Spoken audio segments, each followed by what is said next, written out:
Nova fase do Sínodo dos Bispos, cujo documento de trabalho já foi divulgado. Está connosco Alfreda Fonseca, professora, que integra também alguns círculos de reflexão na Igreja. Obrigado por estar aqui no nosso programa.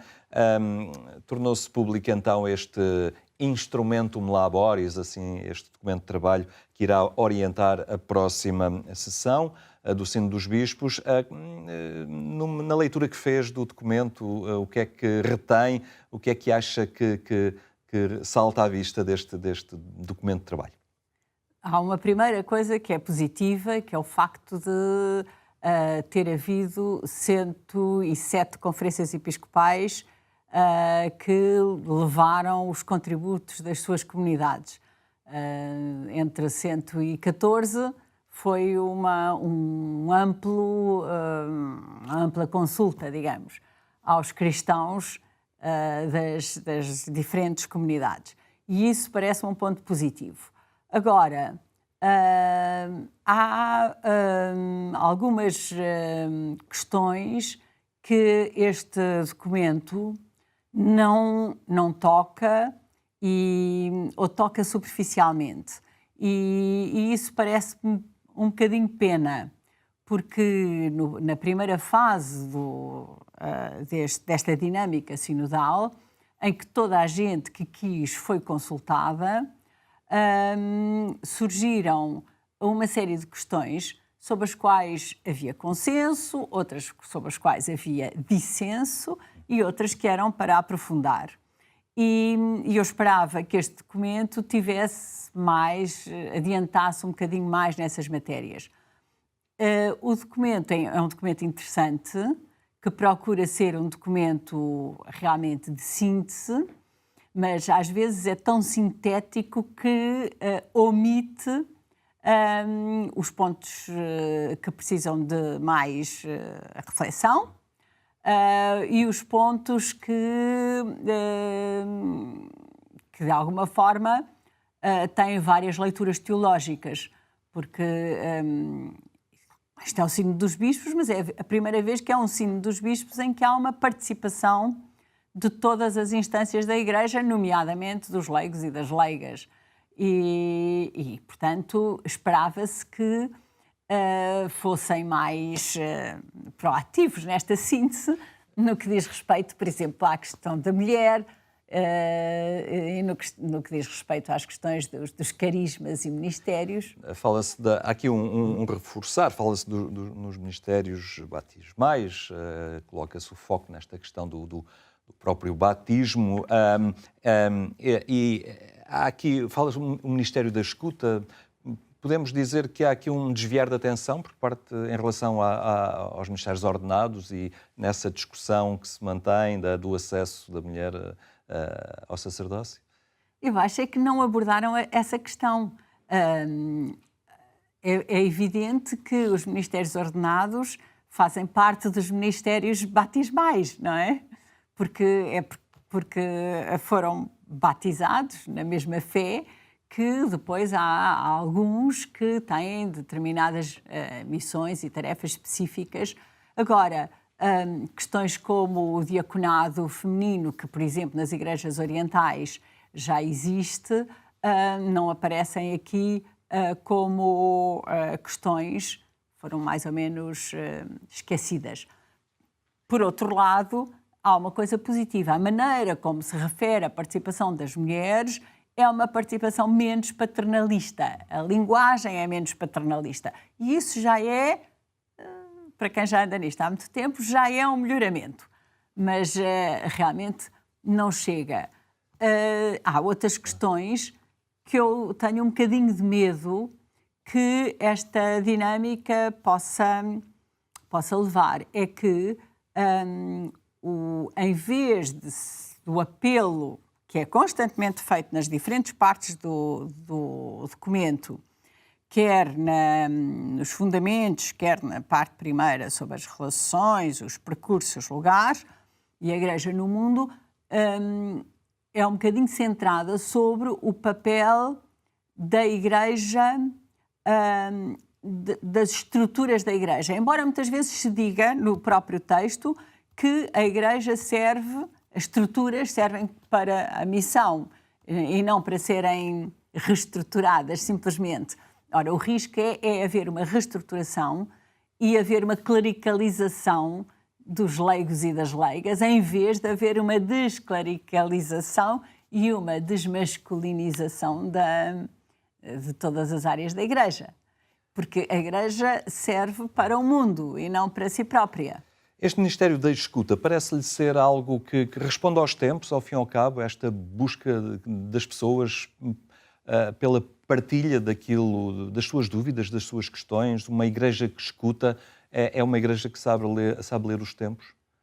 Eu penso que sim, que o Ministério da Escuta é um ministério importante. Agora, vamos lá ver se isso não se transforma naquilo que era as antigas, de má memória, perversões das direções espirituais, que eram formas de impedir a autonomia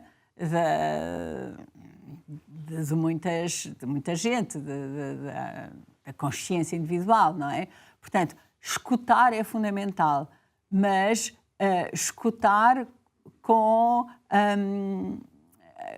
com suficiente abertura para perceber a realidade que as pessoas vivem. E eu acho que isso é um passo importante se conseguirmos fazer isso. Porque até agora a Igreja muitas vezes faz discursos sobre a família, mas não sobre as famílias reais, sobre um modelo pensado por alguns, que na maioria dos casos não têm sequer uma família constituída, mas não corresponde à realidade. Portanto, a questão aqui é a fidelidade ao real, a fidelidade ao mundo, e perceber que é no mundo real e não como o mundo como a gente o imagina, que a história avança e o Espírito de Deus se manifesta na história. E manifesta-se particularmente pelos carismas dos leigos que estão e das leigas que estão na sociedade. E são eles que são também desafiados à tomada de decisão. Também se fala na tomada de decisão. Isso é um ponto positivo e importante, porque até agora as decisões eram sempre, e continuam a ser ainda no documento, a decisão final é clerical, mas pelo menos a obrigação da escuta e da escuta da diversidade parece-me que é um aspecto muitíssimo importante, porque... Fala-se dos conselhos pastorais, não é? E de serem enriquecidos com mais elementos. E fala-se de uma capacidade de prestar contas. Prestar contas é uma coisa importante. Todas as empresas fazem, as escolas fazem. Agora, a capacidade de autoavaliar-se e heteroavaliar-se no seu percurso, no seu discurso, nas suas práticas, parece-me um aspecto muito importante.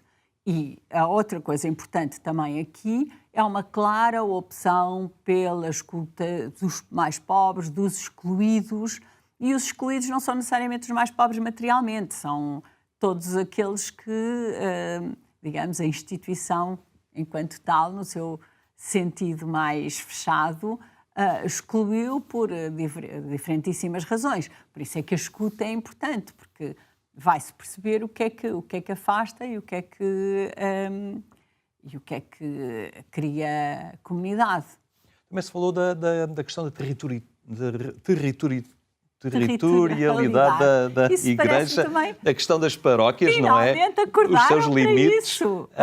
Aliás, a Diocese de Setúbal já fez um inquérito para colocar em questão e estudar esse mesmo problema. Avançou aí em relação ao Sínodo, mas realmente os tempos mudaram muito, não é? E hoje os limites físicos muitas vezes não são os limites humanos ou sociais. Exatamente. Isso é um aspecto que estava na cara, como se costuma dizer em linguagem popular, há pelo menos 50 anos, não é? Com a migração da população do interior para as grandes cidades, isto aconteceu em Portugal, mas aconteceu no mundo todo. Claro. Portanto, as pessoas perderam as raízes sociológicas do cristianismo tradicional e as paróquias deixaram de ser o espaço geográfico onde as pessoas vão à missa, onde as pessoas fazem as suas atividades, etc. A paróquia ao pé de casa não faz sentido para a maioria dos cristãos urbanos. E no mundo, não só no espaço europeu, mas no mundo, penso naquelas megas metrópoles que há em África ou que há na América Latina ou na Ásia, não é? Portanto, a pastoral tem que ser uma pastoral completamente diferente. Não pode ser baseada no modelo medieval europeu. E a pluralidade de diferenças parece-me que é um dos aspectos que este documento valoriza. Valoriza o facto de haver muitos caminhos para fazer o discernimento, muitos caminhos para pensar e viver a fé, e isso é uma riqueza, porque não é uma ameaça. Durante muito tempo pensou-se que era uma ameaça, mas agora finalmente descobriu-se que é uma riqueza. Desde o Vaticano II, demorámos 60 anos a descobrir isso, mas mais vale tarde que nunca. Muito bem, Alfreda Fonseca, muito obrigado por esta partilha, esta leitura deste documento que é muito fresco ainda, e ficamos a aguardar também pelos trabalhos da próxima sessão do Sínodo. Obrigado pela sua presença.